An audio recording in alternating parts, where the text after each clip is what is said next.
Hi everybody, I don't know why I waved. Hi everybody, Ross and Miami's 11. Hope you're safe and well. If you're new to the channel, please consider subscribing, hitting the bell icon so you may know any time I put new content on. As always, we'd like to thank our channel sponsors, nearly Untuck It. Check them out in the description below. We've got another episode of Outside the Bubble, where we interview other fans. Believe me, there are other fans. Why they don't support West Ham, I don't know. But anyway, we'll get to that in a minute. And we've had Matt from Sunderland. We've had Jack from Leicester. Today, we've got a very special guest today, considering what I do at West Ham as well. He is an Arsenal fan. And also, he is the stadium announcer / DJ at the moment. He's always a stadium DJ, but at the moment he's a stadium announcer as well at the Emirates as well. So I'm going to bring on Pete, or as he likes to be called, DJ Selenki. How DJ? How you doing, my man? How you doing, sir? Good to see you, man. How are you? Very well indeed. A fellow match day DJ person. How are you? It's nice. There's more of one of us. I think this is the start of a new series. I think. This is it. I've been looking for you lot everywhere. I'm trying to find people. So no, it's great to actually to speak to you and to meet you up as well. And yeah, it should be fun. It should be really good. Yeah, a new series is pending for sure. Yeah. It makes me actually. I might help if I actually put the right bloody background on that. I didn't mean to cover your face, but it's true. And obviously, with these things we talk about, how people's seasons are going and that. But I thought what we'll do is you and me have a little chat about, about our jobs, because we do the same role at different clubs, and that's a bit weird because I don't think I've ever met someone as well who does what I do, but at a different club. No, I haven't either. So. This should be fun. I'm excited. This is exciting. This is exciting. And obviously, how long have you been doing it at the Emirates, man? Wow. So I joined, I want to say it was 2015, around December time. We were playing in the Champions League then. God, those good old days. Yeah. Yeah, and then my first actual Premier League game was Spurs at home. So what a day to start. Yeah, I know. So that was the 1-1 draw. It was the 15-16 season. I remember that much. So, so I've been doing it for nearly 5 years now. So, fantastic stuff. Over 5 years, yeah. So, this is brilliant. No, it's brilliant. Yeah, no, it's brilliant. And obviously, the last sort of year has been a bit different than the other 4 years for you. Let's be honest. Hasn't it just? Yeah. It is, but, you beggars can't be choosers. At the minute, Europe will do. I'll tell you that. Europe will do.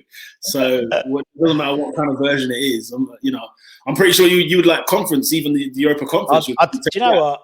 I would. I mean, it's come to the point now where it's getting close. I mean, this will come out after we've played Leeds, and whatever happens with Leeds happens. But was it 12 games left? And it's weird. It is weird to think of us in the. If someone said to me at the beginning of the season, "Oh yeah, you're gonna probably just miss out on the Champions League spot this season," I'd be like, "What the?" Seriously? Compared to we saved about 3 games to go last season, 2 games to go. Yeah. So it's a bit. There we go. That's better. It's not a transparent background now, anyway. So it's one of those things where I think I'll take anything. I think for us now, I think Europe is for us. It's not necessarily about going to win anything. We're not going to go and win. Unlike obviously you guys, if you'd have a good chance of winning the Europa League or whatever, we wouldn't do that, or the conference, in all honesty. But I think for our fans, it's about having those away trips, somewhere warm where you can wear your shorts in November and have a beer. I think that's all we're really bothered about. Do you know what I mean? And people are saying, "Oh yeah, let's play. I can't wait to go to like Seville or anything." I don't want anyone like that. I want some little farming town in Liechtenstein where like literally West Ham just takes over the place for like a week. That's. You're spot on. Those are the ones that are actually the best memories. When you get excited with your Dortmunds and Munichs and Madrids, whatever. But when you do go to like a Voskla Poltava, that is an experience you'll never forget. So yeah, I'm with you. I'm totally with you. When you take over the entire city centre, and it's like, what the heck's gone on here? Yeah, absolutely. And then they become like your second club afterwards. Do you know what I mean? Sure. It's like for us, it's always like bloody Astra Gigoro from the Romanian league, because they I think twice a year they knocked us out of the cup, and it's the same thing. So Yeah, no, it's a great fun. I love it. I really do love it, man. It's I'm really looking forward. It's nice this season for us. You know, it's one thing where, you know, traditionally we're never in the mix. It's always a bit squeaky bum time in February, March time, and for once we can relax a little bit, which is great. And looks like, and you guys are starting to get into a gear now. It seems last few performances. Yeah, it feels like every time we do get into a bit of a rhythm, there is a speed bump somewhere, and it's just, you know, you can't, whether it's players, whether it's tactics, you know, it's all of the above. You know, there's always something you can point out, and I really felt like when we were playing, I think we played Wolves away, and it was just a car crash really. But the form we were going into in that game in the first 10 or so minutes, I thought, bloody hell, we've arrived finally this season, and then it kind of, you know, the wind blew the other way. So the Premier League this year, you look at all the teams, you know, look how unpredictable it is this season. Yeah. Teams are up and down, left and right. You know, it wouldn't surprise me if West Ham lost to Leeds United on that Monday, because it's one of those, you know, you just don't know what to expect. West Ham are the favourite, but would you put your house on it? it's one of, not this year. It's not this season, no matter what. It's a weird season, isn't it? I mean, you look at, we had Jack from Leicester City Fan TV on the other day, and to think, it's just me and him, 2 top 6 teams just chatting each other. It's like, what? You know, it's like it's a weird league this season. I think next season, hopefully, you know, if Boris's roadmap works, then you know, for the Emirates Cup, the beginning of the season, you know, you'll have a full house. You'll have a full house, and that's going to be cool, because I mean, it's weird for us at the moment, you and me. So, you know, so as you're doing the same job I'm doing, and it's weird. Well, it started off really weird for me, like with no fans, but then if I don't know, it's the same with you, but it's become a bit like normal. Oh yeah, 100%. Do you know what I mean? How many games you've done at home? Probably like 15, 20 now. Yeah, I reckon about 20. Yeah, I reckon we've done them since restart. After a while, in the beginning, it was so odd because your whole purpose is to feed off the fans. Yeah. You know, your thing is to get them going. And so now it's I don't know how it is for you, but it's sort of now let's cater to the players, if you will. So whatever the players want to hear, you're trying to gear them up. So, and now you've adapted to that norm. So when it comes back to going back the other way around, it's going to be a very interesting mix of both maybe at the same time. Yeah, it is. I mean, it's totally the same. Yeah, you're right. And it's like, we've had like extra speakers like put down just by the players. So, you know, so it's more because obviously, you know, Emirates is a Simmons London Stadium in terms of it's a bowl. So the sound just bounces everywhere. So you can't get any direction. At least when there's like 60,000 fans in there, it sort of soaks it up a little bit. So it's not so like, you know, loud, so to speak. But and hopefully, I mean, you know, hopefully we could get 10,000 in for the last game of the season, which will be brilliant. Your last game? Yeah, Southampton at home, yeah. Okay, yeah, we got Brighton and Hove Albion at home, so good. Yeah, so both sort of, no disrespect to Brighton or Southampton, but both actually never Brighton. We're like they're our bogey team. Fucking they're ours as well. I can't stand fucking when Glenn Murray moved to bloody Watford away. I would have kicked him all the way to Watford because I just you know. But Brighton's it's one and all. Yeah, it's good, and I think also, you know, it's for, you know, the fan. I think it's good for particularly our season. You know, we've had such a good season. We've had players that haven't played in front of a crowd since they signed. You know, like Soufal, and so, you know, to get them back and just to sort of thank them for a good season, I think it's really, really cool. So we'll see what happens. I mean, it's one of those things where. It's one of those things where we just have to wait and see in it. Hopefully it happens. But. Let's hope they keep the form when the fans do come back, because you made some outstanding signings. And I think, you know, it's been brilliant to see how well, in fact, David Moyes has made that team really develop. I was a fan of his the first stint, and so when he sort of got dropped for Pellegrini, I felt it was a bit hard done by. Yeah, I'm guessing, you know, West Ham have sort of looked back and thought, you know what, this was the right appointment. This is the right man all along. And I don't know about you. Do you think not having the fans there has helped West Ham this season a little bit, where there's not that much pressure, not that much anxiety around the ground? I honestly think at the beginning of the season, I think it did. In that, I mean, to be fair, last season we sort of stayed up with us over a couple of games spare, and we played Newcastle at home this season. The first game we was absolutely appalling, and you knew the fact, and the fans would rightly, because it was a really bad game, would have got at their back.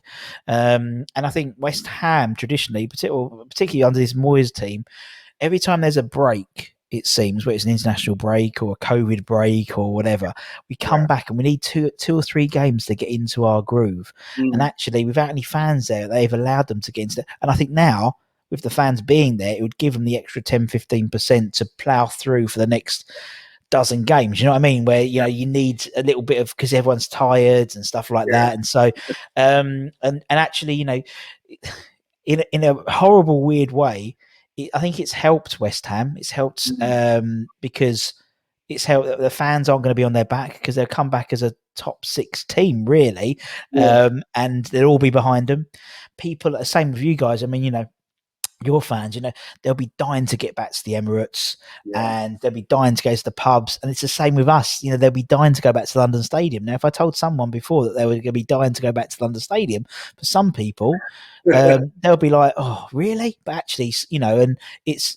I think this break has proven how much West Ham fans need to be at the ground and need to see the fans and need to have a beer before the game and stuff like that. And I think people will really appreciate it more now. And hopefully in terms of football, not just West Ham or Arsenal, but football in general, as a wider concept, will appreciate how much fans mean to the game.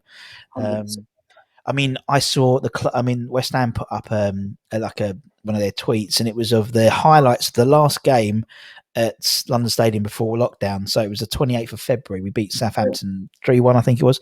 Yeah. And it was weird hearing goals celebrate, like people score goals and a crowd, not like a FIFA crowd, or for you and me, just nothing.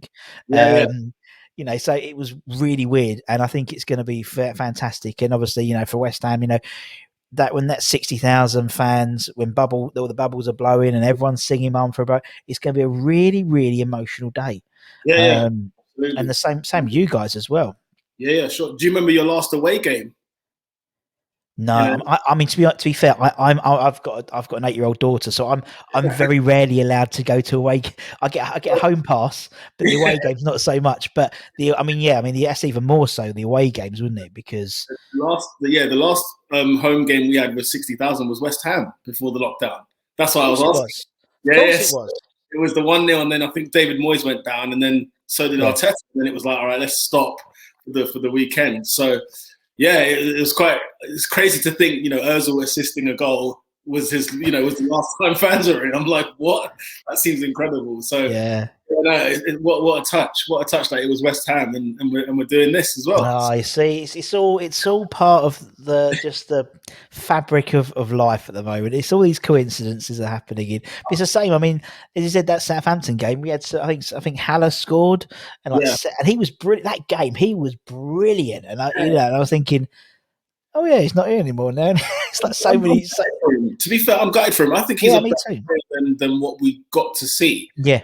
So he's at Ajax now, isn't he? So yeah, he's banging him in for Ajax at the moment. So I'm not surprised. Yeah, I'm not surprised.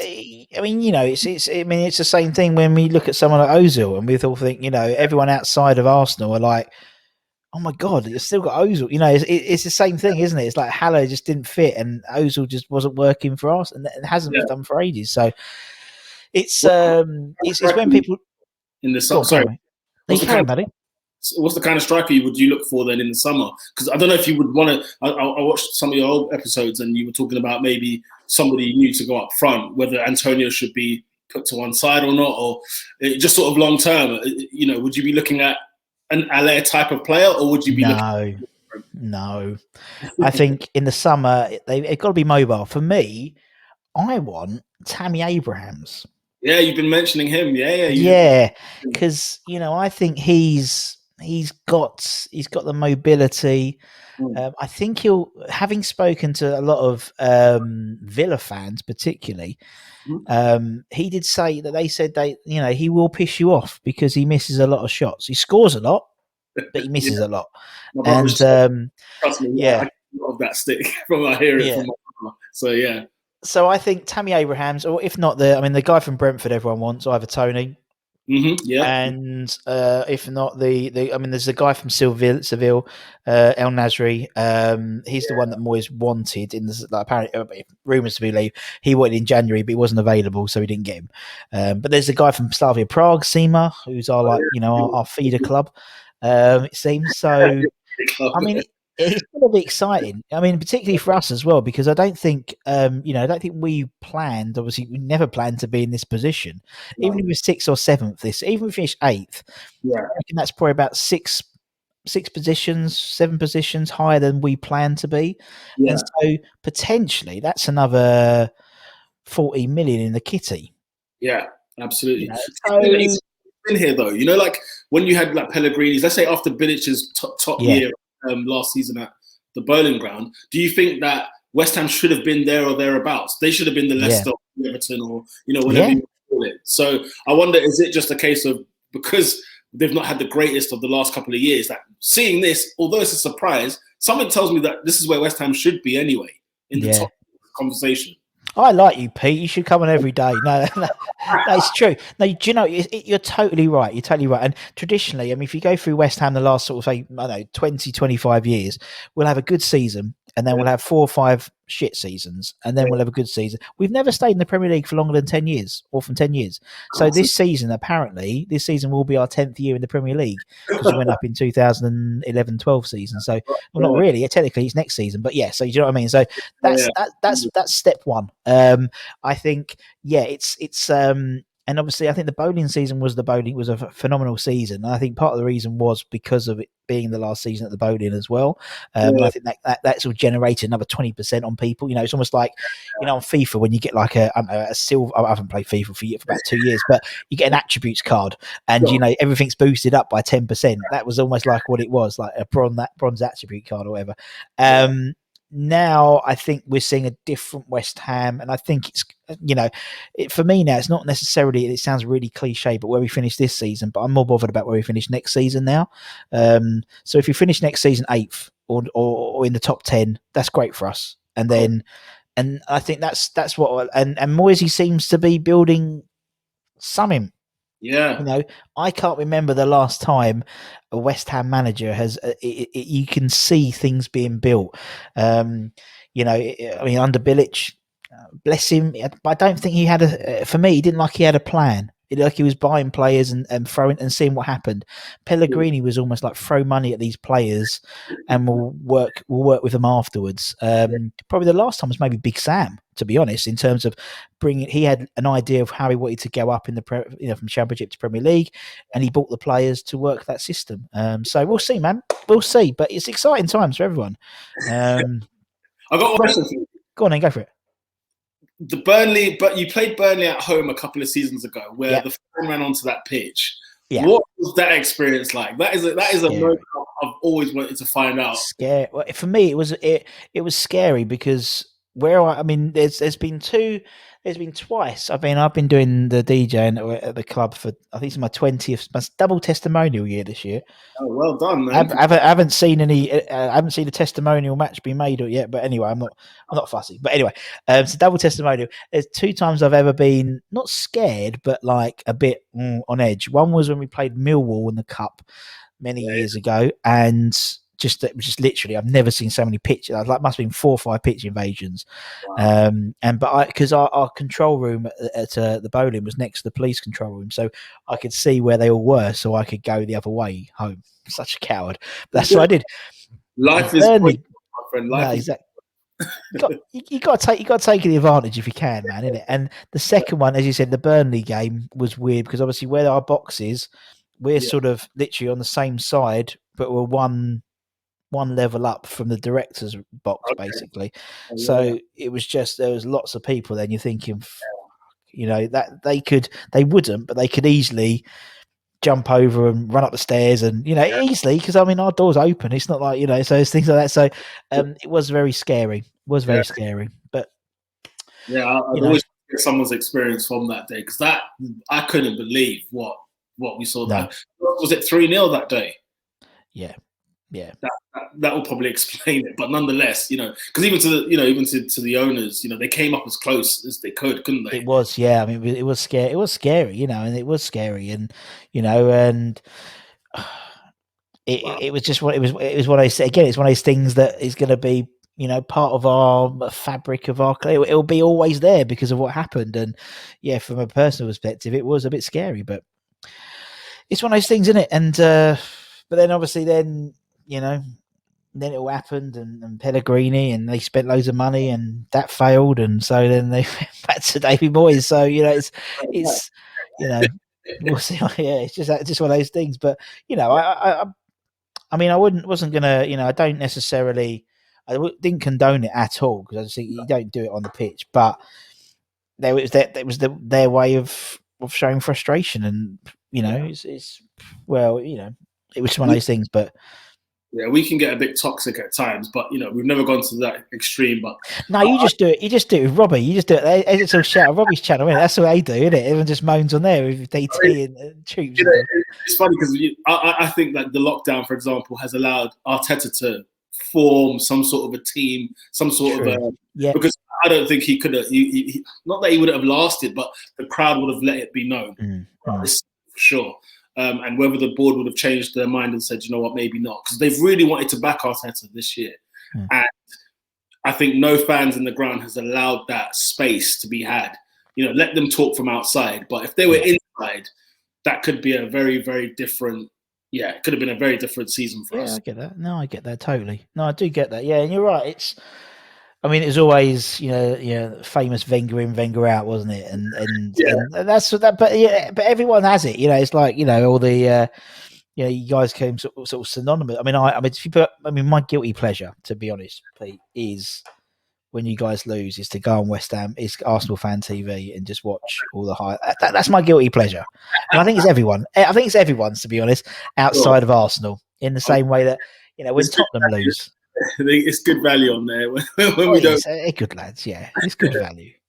Some of my best away trips have definitely been West Ham away, because some of the songs you lot come up with. I mean, like just thinking back to those Wenger out days and things like that. It's just you lot have come up with some of the best. And the fact I think that we hate Tottenham and Chelsea.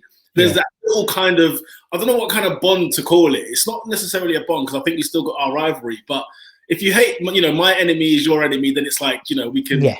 We can get along, sort of thing. So, I've always had a little soft spot for West Ham, even like the Football Manager days, Championship Manager. When if you lot were down in the Championship, I'd choose West Ham and try and bring them up and do all that kind of jazz. So, I've got a soft spot, and when we do our 11, it makes I can see why we've got some sort of a connection to a degree.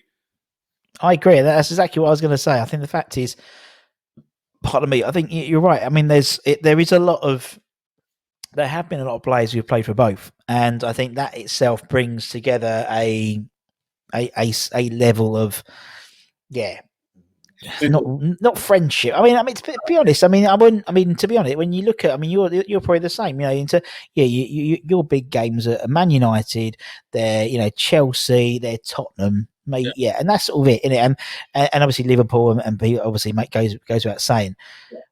I'd say that's probably the same with us. I mean, we love playing that. I mean, I love. I mean, Arsenal's always a great game. I think it's always both teams play really well. But I wouldn't say it's like, right, obviously we beat Tottenham the other day, and that's what I think most people are worried about, because they want to beat Tottenham because they've got lots of Tottenham fans, and it's like. 100%. And it's just always, and it's something about Tottenham fans and the way they talk, and you'd like to do one over them. They were winning the league 6 weeks ago. It's like it's all got quiet over there, isn't it? You imagine what my WhatsApp groups were like when that was going on. Good grief! Yeah, thank God. Exactly. That's what I can say. It's just thank God it's not turned out that bad. So at least let City go away and run with it. Who cares? Oh, they can do it. That's what I said to Jack from Leicester Fan TV. He was like, "Oh yeah," and obviously we were close with Tottenham. And I said, "You were." I said, basically everyone was a Leicester City fan. There was no other Tottenham. The only people who were Tottenham fans were Tottenham fans. That was it. No one else wanted Tottenham to win the league. Nobody. It's unbearable. Nobody did. Yeah, it's brilliant fun. Right, okie dokie. Let's random missed calls. Oh, from an ex-player, random missed call. Yeah, you know me, man. I'm just. Go on, who have you dodged a call for to be on this episode with me? Because that I can take to the grave.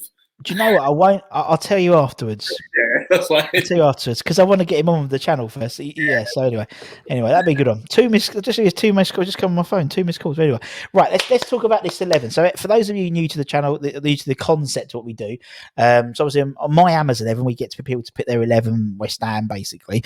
But for outside the bubble, what we do is we get someone from another club and we try and put together an 11 of players who have played for both clubs. Sometimes it's easier than others. It weren't too bad, I think, me putting an 11 together for this one, to be honest. Yeah. I've had tougher. Sunderland. Oh, poor Matt. First player we had to make up someone. Matt Lee, was it? Matt Lee? He's a lovely bloke. He's a lovely guy. It was tough. And I thought, oh God, yes, I remember him. Oh my goodness, yeah. I can out. Yeah, fair play. So what we do is we go. So Pete's got one, I've got one, and we go right. Okay, always let the away team go first, and we'll see. And to be honest, a lot of the times, I mean, for Jack at Leicester, we had exactly the same 11. It was really weird. There wasn't a lot of players to pick from. That's probably part of the reason, to be honest. But yeah. So right. Okay. So let me let's start. Let's start with between the sticks. Sure. Who have you got in goal? So, I had 3 options, and I didn't realize. Yeah, I didn't realize I had 3 because I didn't know one of them actually did play for you. I don't know. Shall I give all 3 away, or because you're going to do your side as well, aren't you? No, you give your 3. Just give them because it's like we might as well. Okay, from the worst goalkeeper, because this is a goalkeeper standing between the sticks, but Manuel Almunia. Yes. As well as the Arsenal. Richard Wright, that was the one that surprised me because I totally forgot he'd been at the Hammers. I don't think if I'm right, I don't know if he played for us. I think he was one of those. We had quite a few goalkeepers who we signed and never played for us, like Peter Shilton. We signed and never played for us. But Richard Wright, I don't think actually made a first team game. Tell a lie, I do apologise. He made 3 appearances in the League Cup for us.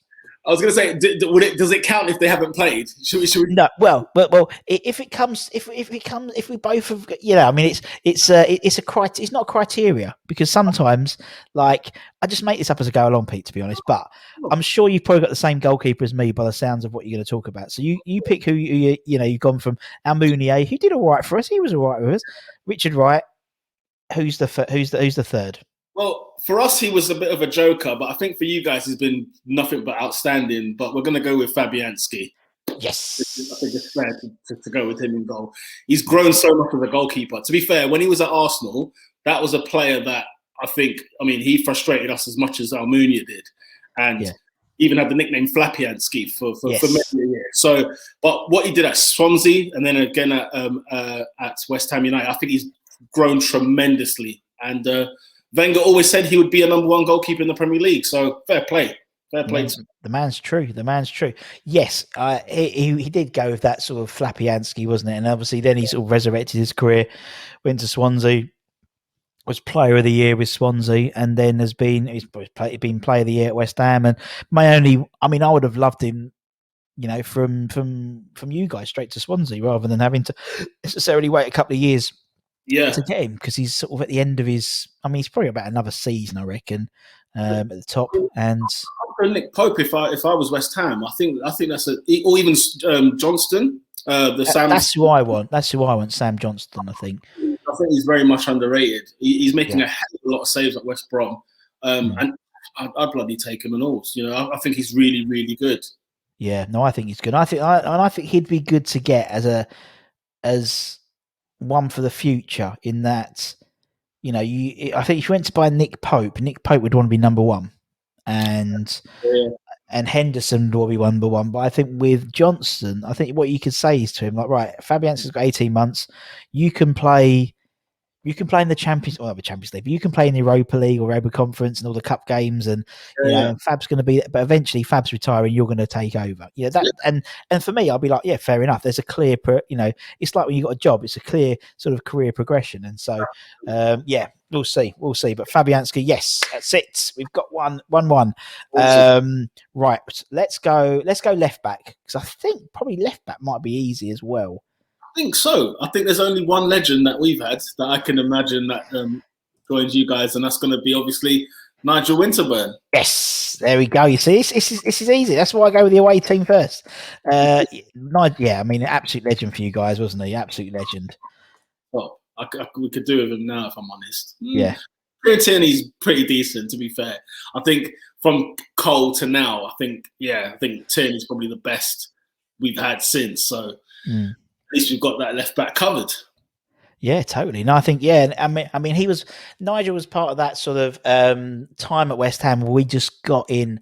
We seemed to just get in, like, I call them bookend players. So players at the end of their career, and we had like 3 or 4. I think we had Piercy before Nigel. I think Stuart Pearce. We had Nigel. After Nigel, I think we had Chris Powell.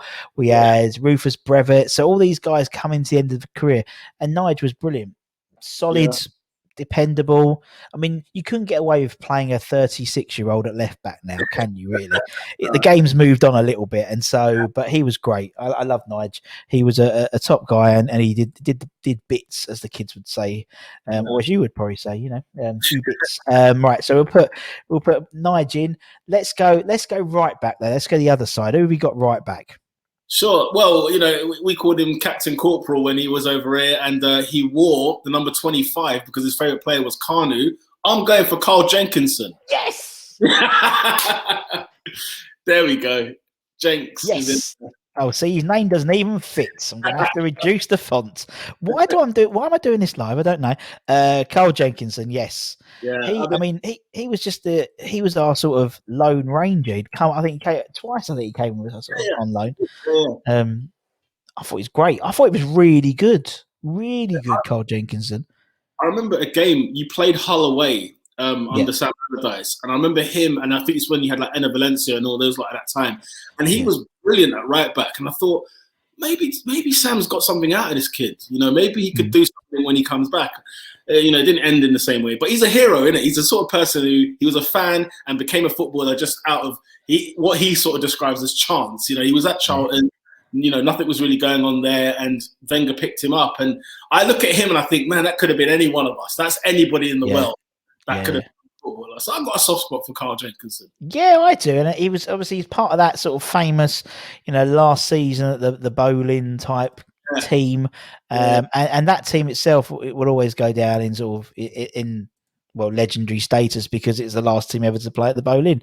And I just thought he was really solid, and we never really had a good right back really until Jenks came in, to be honest.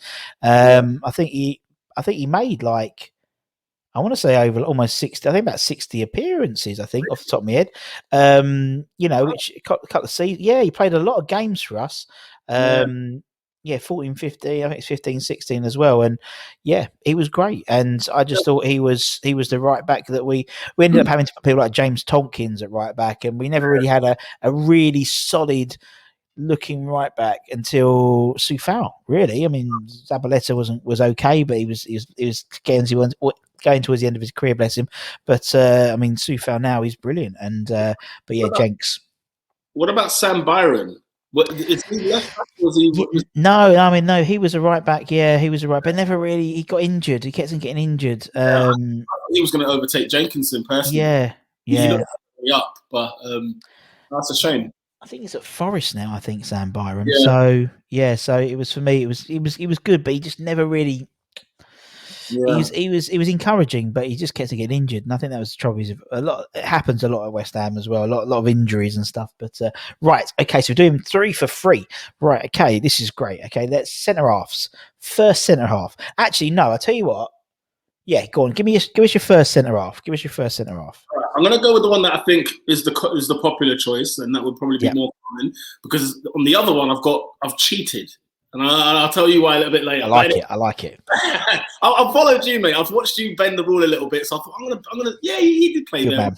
Good man. Good man. Matty Upson. You know, I can't complain. Matthew Yep. Upson, great servant. I wish he stayed at Arsenal because, for me, Wenger's blind spot was French players. We had people like, I remember was it Pascal Segan, and I think we had Gilles Grimandi, and that kind of Matthew Upson's progression. The same thing happened with like Sidwell. We had players in midfield where there was perfectly good English, homegrown players, and we kept, going Stepanos, I think, at one point. And I was just like, Wenger, come on, you got some talent there already. But that for me was his blind spot, and I feel so sorry for Matty Upson because he should have done more at the Arsenal. To be fair. Yeah, no, exactly. No, you're totally right, man. I mean, there'll be the jury's out on Matthew Upson. I think in terms of a West Ham perspective, there's a lot of players. I mean, he's turned up in some people's my Hammers 11s, which is fair enough because they saw him as but for others, you know what I mean. He was part of that season that went down, and and that always puts a black mark on you. Did he go to the World Cup when you went down? What I have a feeling he was at the World Cup. Was it 2010? When did you have been? Yeah, we went down in 20. Yeah, we did go down in 2010. Yeah, because we went back up in 2011-12. It may have been. Went to the World Cup, funny enough, and I thought could well have done. Yeah, good on you, Matty. But then if he wasn't necessarily, loved as such at West Ham, it's a shame. I feel like his career could have been a lot better than it was. Yeah, I mean, for him, it was like he was always seen. I mean, he was the captain on paper. Yeah. That's the way to say it. He was the captain on paper. On the pitch, Scott Parker was the captain. Scott Parker would often be referred as West Ham captain, but actually it was Matthew Upson was the captain. Right. And to be fair, I mean, Matty's come back. He's been involved in the youth team. I've seen him at the in the dugout sometimes at the youth team games and stuff. When we did the games at London Stadium, and he played 150, 140 games, something so he played for a fair, 5 seasons, 4 or 5 seasons. So, I mean, when I retire, I've got a great Matthew Upson story, which I will put in my memoirs. When I don't say it because I don't like slagging people, but he doesn't put him in the best light. I'll be honest, but I won't say that until. Until the book's out, get people wanting it. Right, okay, we'll put Matty Upson in. Matty Upson's in. 4 from 4. Right, who have you cheated on? I've cheated on this man because I nearly forgot. He actually made his debut against Arsenal, if I remember correctly, when he signed for West Ham United. He's predominantly a midfielder, but we've had him at centre half before. Alex Song. I got him there as well. Brilliant. That is 5 from 5. Yeah, Alex Song. Do you know what? He's one of the. I mean, I know he was blighted with injury. It was both clubs really. More so you, obviously. Honestly, he was incredible. I thought he was brilliant with us. I thought he was a fantastic, and he came at the right time. There's a goal. It must be still on Twitter somewhere, and it was I think it was in like a behind closed doors game, and the club recorded it, and it was one of these ticky tacky goals with him. I want to say him and Payet, and it was just incredible. Oh, I just loved him. I thought he was a fantastic player for us. I was furious when you guys signed him because we needed somebody like him, and. We sold him, I feel like it was on the cheap to Barca because he went for like 15 million quid. Yeah. I just remember, we never really, even till now, I think only Thomas Partey seems to sort of cover that role, but they're slightly different. But Song was like, he was like our new Gilberto, if you will, just somebody that mopped up the mess around the back. And he was such an athletic player as well. I think he was so underrated.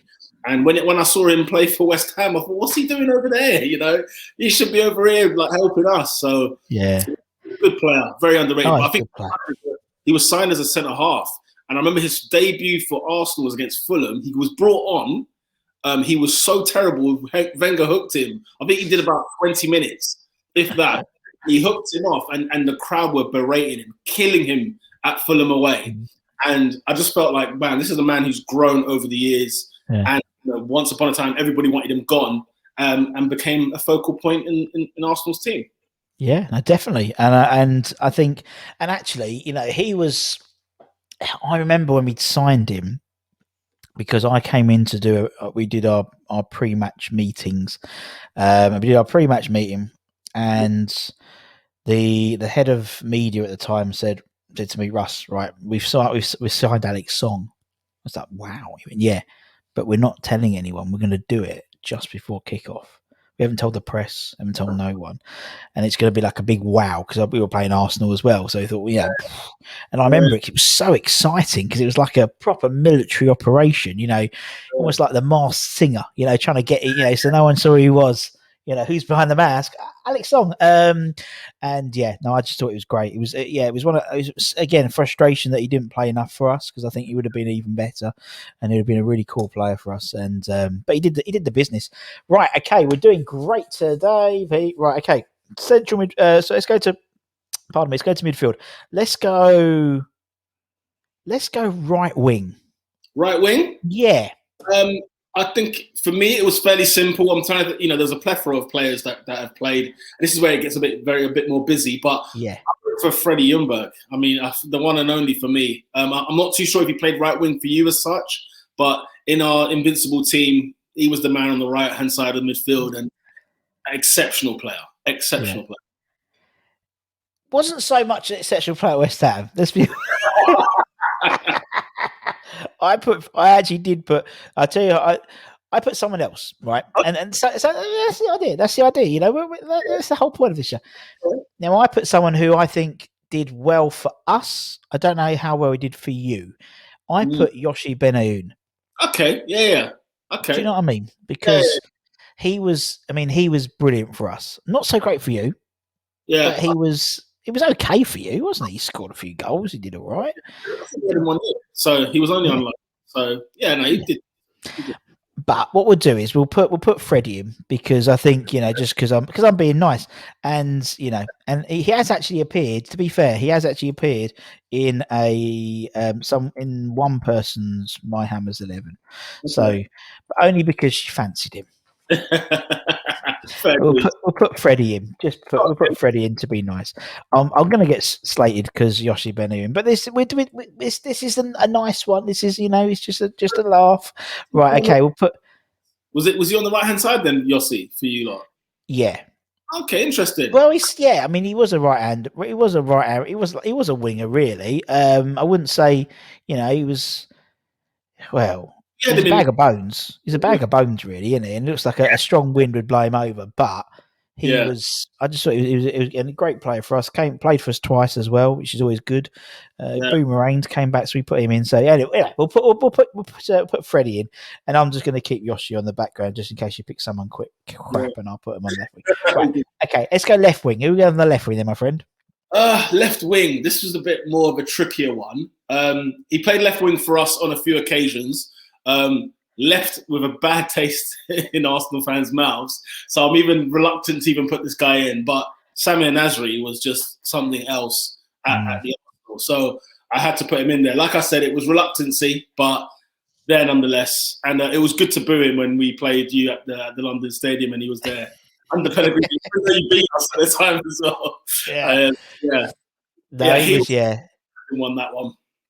I mean, he came. I mean, yeah, he was. I mean, he signed, and there was always, because obviously he was still suspended. Really, when he'd been training for us for about 2 or 3 months before. Did well, played really well against Man. I think it's Man City. I think he played really well against.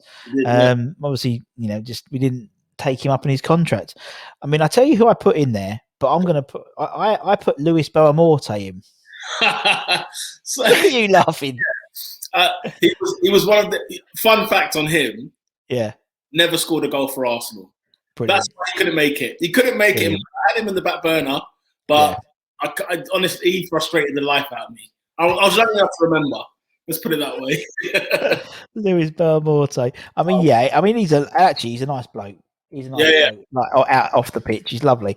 Yeah, I mean, he wasn't. He's one of those players who was just, he was there. I wouldn't say anyone would go particularly sort of, oh my god, it's Luis Belmonte playing for us. But he was solid for us. Got a few goals, unlike his. I believe he got a few goals, unlike his time at Yorga.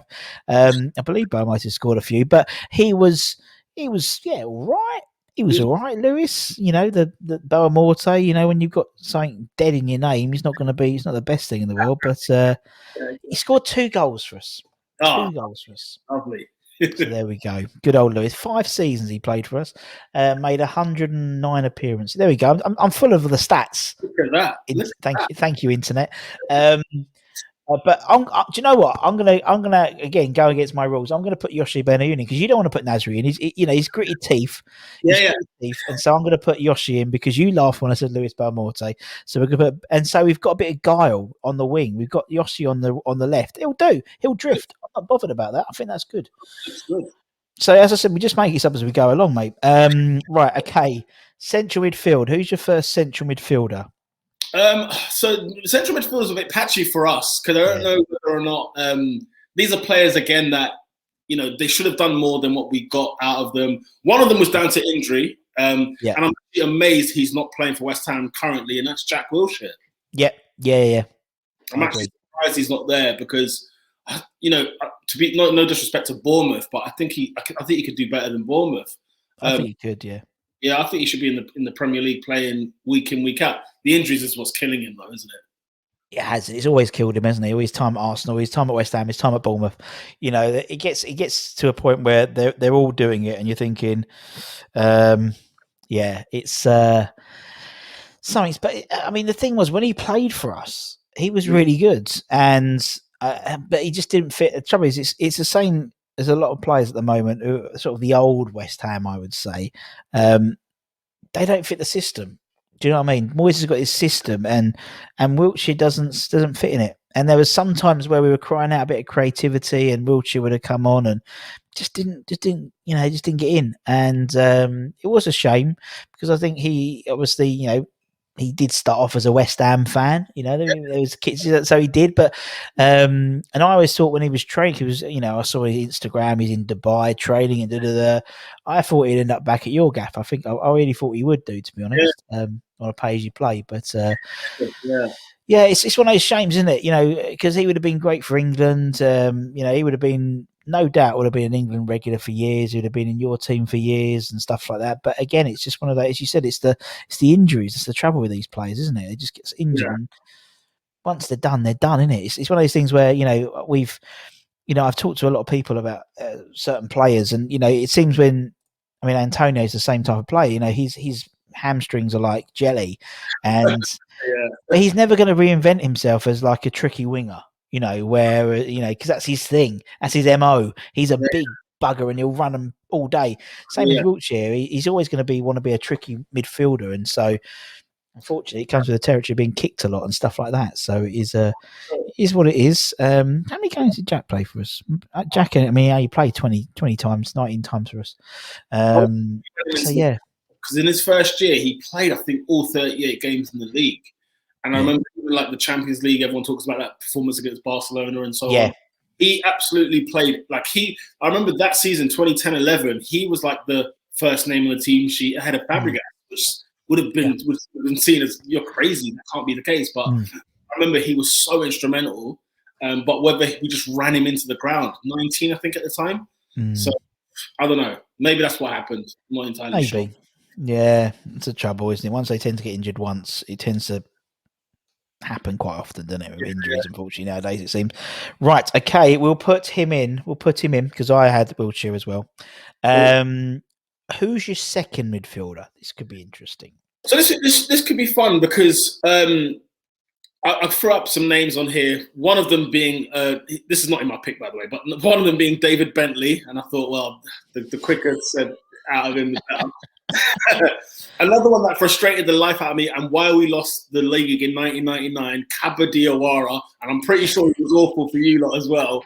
I think he only played I don't think he even made one. I think he made one appearance on Kamadiawara. Oh, bless him. He was terrible. And then, just for youth's sake, I don't know whether or not he did that great in West Ham. I'm pretty sure he's probably at West Ham in the Championship. But Henri Lansbury, he? That's who, yeah. That's that. I put him in. I put him in my team. Excellent. Yeah. But I think for me, he was another player that I think, again, the blind spot was a French player coming in, and he could really slotted in that midfield for us, I think.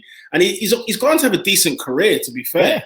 Yeah. He's captained teams like Villa and Forest, and fair play to them. Was he captain at West Ham at some point? No, he wasn't captain. He was actually our sub goalkeeper. Oh. Yeah, he played. I don't know how many games. He played a couple of games. He was always. I think it was Big Sam's idea because he was quite handy in goal, and so yeah, he would always. We wouldn't put a goalkeeper on the bench. Oh. I think it's about 2 or 3 times. I've got a feeling there's a guy who goes on all the West Ham stuff called Kent Hammers, and basically he'll be typing in straight away on the comments of this video how many times Henri Lansbury was being in goal for us. But yeah, he was. He a couple of times he'd been in goal for us, and so. But I always thought he was a really talented guy, really good footballer.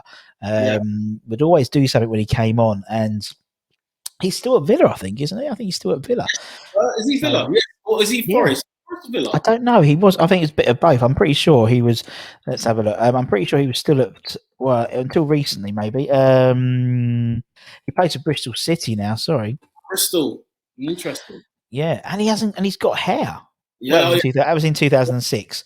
But yeah, he went to. So he was on loan. He came on loan to us. Played 30 or so games. Then he went to Forest. Then went to Villa. And he's only just signed for Bristol City. It must be in January. He moved. I bet he's not over 30. Like, I bet that's how long he's 30. He's 30 now. Okay. Yeah. You imagine you still can get 2-3 seasons out of him now. Definitely, particularly in the Championship. As it's a great shout. But yeah, no, good. Henri Lansbury. I liked him. I did like Henri Lansbury. Yeah. All right. Right. Awesome. Okay. So we're doing all right, man. We're doing all right. We're doing okay. Okay. Up front. Now this is interesting. Can we get the comedians out of the way? Can we get the comedians? Let's get the and finallys one out of the way. Oh, then, who have you got? Yeah. So Marwan Shamak is one. Yeah, tick. Tick. Jeremy Ali there? Yeah, tick. Yeah, tick. Do you know what? I asked him to come on my show, and he said he didn't like his time at West Ham. So it's like, fair enough. Okay, that's a shame. I've met him a few times actually. He's actually a pretty nice bloke. Nice guy, but he just went. I didn't really enjoy my time at West Ham. I didn't get enough game time. So it's like, oh, fair enough. Fair decent. Lucas Perez. Tick. Yeah. I actually liked at Arsenal. The one season he had, he was brilliant for us. He was actually really good, but a player that I think people just said, nah, not good enough, and whatever else. But look, you've only given us 2 strikers, yeah? Yeah. And I'm gonna break some hearts in a minute, right? Okay. Because I don't want to put Hartson in there. I was going to say, you're going to break some hearts, son. Yeah. I don't want to put Hartson in there only because, of course, Ian Wright. He has to be in there, right? Yeah, I've got Ian Wright. We'll put Ian Wright in. We'll agree on Ian Wright. We don't talk about Ian Wright because he's just so great for both of us. And although actually Ian Wright was funny because Ian Wright was obviously going back to what we both do. He was always like man of the match. Literally, because obviously the people who, this was a few years ago, but obviously the people who sponsored the man of the match, picked the man of the match, get a picture with the man of the match. He would only come on the pitch for 10 minutes and he'd win man of the match because the sponsors wanted to meet Ian Wright. And the thing is, what you took him in 99, and I could not believe it because again, Arsenal could have won the league. Man United's treble is everything. 99 is the treble. It is what it is, right? But we lost the league by 1 point. I think they played Spurs at home.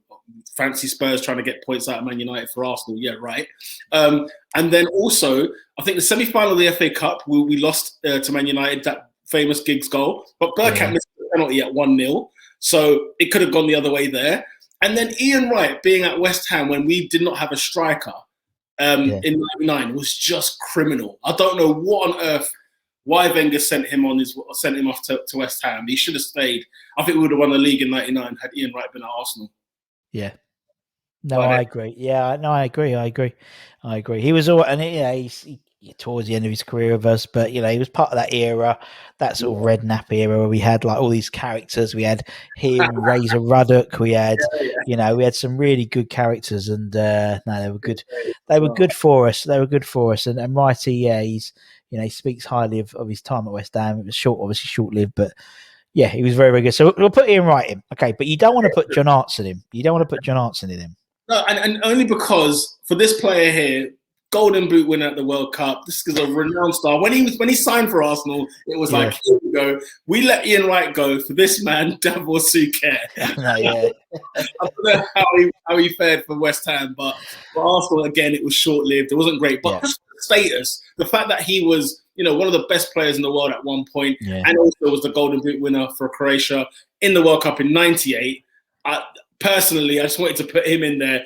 Feel free to stick John Hartson in there. I will. Don't worry. I'm sticking Johnny in. Don't worry. But with Suker, he is. Yeah, I know. And we felt the same way. Because he was still big news. These guys are played for Real Madrid, and he's a good player. And funnily, obviously, he came around that same time as well. And the time where we got into we got into Europe, and we played a Croatia. And there's a funny story that who told it to me. I'm trying not to name drop, but someone told it to me. It was Trevor Sinclair, actually. Trevor Sinclair told us the story. And actually, John Moncur told me the same story. We were playing a team in Croatia, and Suker and another, oh, God, my mind, and Igor Stimac. So they're both Croatian, obviously. And they set up a sort of team bonding thing when they were in Croatia for the team. And it was... they told the guys it was like rifle shooting, and they thought they'd go to a gun range. They turn up in some forest, and this sort of blacked out, massive like transit van turns up, opens up the back, and it's full of Uzis. Oh my God! And they're shooting Uzis in the middle of the forest, right? John Moncur thinks it's hilarious to strip down completely naked and start jumping like in front, going, "I'm a bunny, shoot me, I'm a bunny." Oh, dear. Right.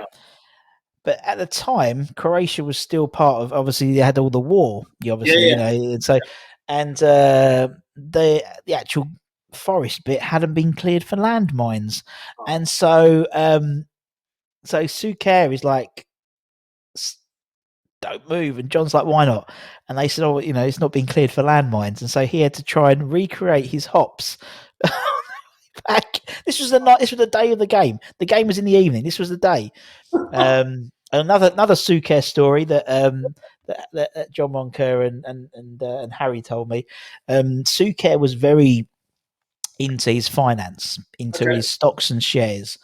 Big investor. And basically, he said to John, he said, "Listen, there's a report coming out soon on." He had a bit of inside information. There's a report coming out on this stock. Put some money, you make your money on it. Yeah. And obviously Harry's like heard money. Yeah. Deal. What's going on, guys? What's going on? He tells Harry about this deal as well. So Harry buys a load of this stock. So John and Harry bought all this stock based on Dave. That's what they used to call him, Dave. Oh. Dave Suker, not Davor. It's Dave. And it comes in, and the report is totally different, and the stock plummets. So they've lost a ton of money. Training next day, John's against Suker on a 5-on-5 and goes through him like butter with a 2-foot tackle. Dave gets up and turns to Harry like, what the fuck's going on here? Yeah. Harry then turns his back. Play on, and apparently he was just like all time. Davor never really did it for us. Never did it for either. It's funny, isn't it? As you said, players like that are so good. I'm gonna have to. I appreciate the honourable mention, but I'm gonna have to put I'm gonna have to put Johnny in because I mean, for us he was. Yeah. I mean, he was good for you, and for us he was. I mean, we still hit high him in higher stead in terms of his career. he had. I mean, to be fair, he had a fantastic season. One season where he scored, I think it was 26 goals, 25 goals, something like that for us. And then the following season, he still hit a few goals, but not as much. But for us, when you make your debut and you score against Tottenham, that's always a good thing. That's always a good thing. Good start. It's a good start. And we've had John on the show, and John tells a story that his agent basically told him, look, if you score, kiss the badge, go in the corner, and they'll love you. And he apparently lined up, and next to him, he saw that was Sol Campbell, and he knew he had Sol Campbell's number every game. He was there's something about Sol Campbell in him. He'd always come up trumps. And he saw the ball come over, and he says, "Right, I'm going to score this." And Sol Campbell's going in that goal as well, and he does. You see him I love John Hartson. I love him. Great story at Hartson. It was one of the European Cup finals, the Cup Winners' Cup final, Arsenal Parma, where we won that. Hartson scores the winner. Yeah. Or one of the goals even. And the announcer, who's still the announcer, at Arsenal, he happened to go down there to announce sort of the English translation for that final. And Hartson scores the goal, and he's announced Ian Wright. Like, how have you made that mistake? There's some distinct differences between Hartson and Ian Wright. And I thought that is Hartson. Whenever Hartson comes up in conversation, that's a story I like to bring up as well. But Hartson, fantastic player, and even for Celtic as well, fantastic player. He's top guy. He looks like a good lad as well. He's brilliant. He's a top guy, and he's one of those guys who also can't do enough for people. Honestly, we've one of our subscribers, his dad wasn't very well, and literally I sent a text out to a few people I've got numbers for who has been on the show. We've had a good chat with, and Johnny was the first one in. Literally 5 minutes. Got a little video for him, and we did a few weeks ago, a couple of months ago, we did a John Hartson appreciation night where we talked about him as a player and showed some old goals and stuff like that. And I told him about it, and bless him, he sent me literally that minute. I think he was doing commentary for S4C or something for a Wales game, but he sent me a video to say, "Oh look, I can't be there tonight, Russ, but I hope it goes well. I love my time at West Ham and and love you to play this before in the show because I really, really appreciate all the West Ham support and stuff." And and I love that. I love that. What a touch! What a touch, and what a team! What a team, isn't it? Yeah, I'm looking at that. Solid, that is. Champions League, you're having a laugh. Exactly.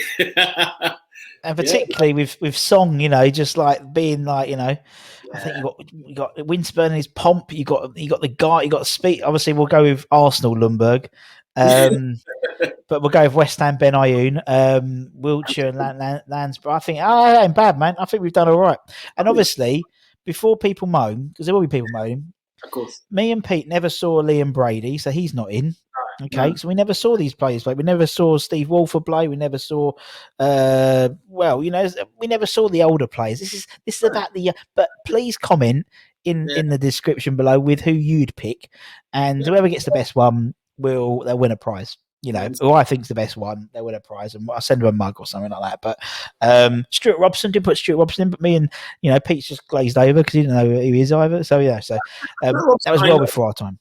I know of Stuart Robson. It didn't end well with him at Arsenal, to be fair. No. I think he did media for Arsenal for some years back, and he just kept slating the team. And so at some point, it was just okay, let's usher him out. Hook him out, yeah, exactly. So I just remember him saying something like, "Theo Walcott hasn't got a football brain." That was one of his statements on an Arsenal channel, if you imagine that. So... Yeah, fair play to him. I love it, man. Pete, man, it's been a blast, man. Been an absolute blast, man. Absolute pleasure. Thank you for having me on, and even to everybody watching in. It's been a pleasure. It's been great to have you guys. And also, if anyone's watching and they're not, and obviously this is not football related, and they like a bit of F1, Pete's got an F1 channel. Peter on Pole.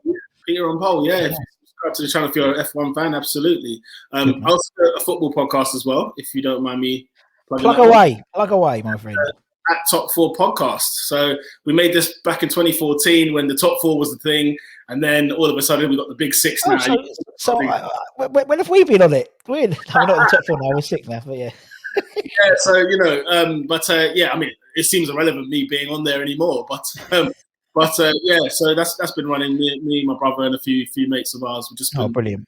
And yeah, just talking all the weekend sports. So we include West Ham. I'm actually a David Moyes supporter on that channel, and everybody else seems to be like, David, he's past it, because some of them are United fans, some have watched his time at Sunderland, and they're just like, not really. I'm like, no, Moyes is very, very, very underrated. But you know, I could defend him till the cows come home. But anyway, as I said, you can come back on again, Pete. No, it's an absolute pleasure. It's an absolute pleasure. I really enjoy it. Cheers, man. And obviously, thank you to everyone for watching. Watching or listening, whatever you do, whether it's on Spotify or YouTube or whatever, give it a like, give it a share. Pardon me. And for myself and from Pete, take care, everyone. Stay safe. Wash those hands. Very, very important. Get your jabs when you get your appointments. Come on, you irons, but you wouldn't do it. Was it come on, you gun? What do you say? Come on, you gooners. Come on, you gunners. Come on, you gunners. Come on, you irons. Come on, you gunners. Take care, everyone. Stay safe. We'll see you again very, very soon. Thanks for watching, everyone. See ya. Bye.